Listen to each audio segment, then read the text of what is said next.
Today, we're disrupting traditional sectioning and letting the curl pattern guide us to a fail-proof organic result.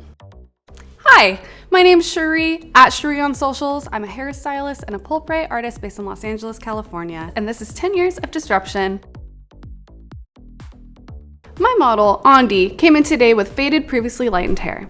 I'm going to use this to my advantage to create a cohesive look that doesn't look too stripey. Since we're working with coily hair, I'm not going to pull apart the curls to do traditional sectioning. We section for control, so I'm using where her hair naturally separates to create my sections and not think too much about it. I've mixed 2 bowls of BlondeAF.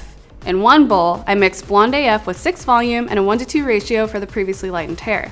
In the second bowl, I mixed BlondeAF with 10 volume and a 1:2 ratio for our new ribbons of light. This is a very organic technique because we are working with a natural curl pattern and letting it guide us. I'm pulling down a section at the nape and just following where the curls separate, then clipping the rest out of the way. The goal is balanced and even strings of color throughout the head and not lightening the overall appearance, so we are just going to pick out pieces every few inches to foil.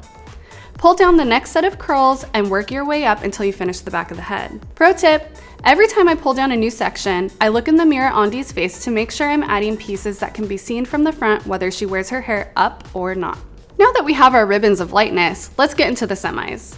This application is 100% vibes based. We're using a warm base and 5 ribbon formulas. The base, Cleopatra and Satire. The ribbons, a custom mix of Satire, Blue Muse, Absinthe, Cupid, Fireball, and Exoplanet.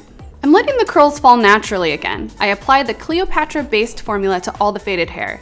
Then, for the lightened strands, I'm melting 2 to 4 colors down each ribbon. The only rule, never put 2 of the same color next to each other. I keep a few patterns in rotation to keep it looking random and organic. Process for 30 minutes, then rinse with high pressure, cold water. And that's the look! I'm obsessed with the softness of this warm base contrasted against these bursting watercolor ribbons.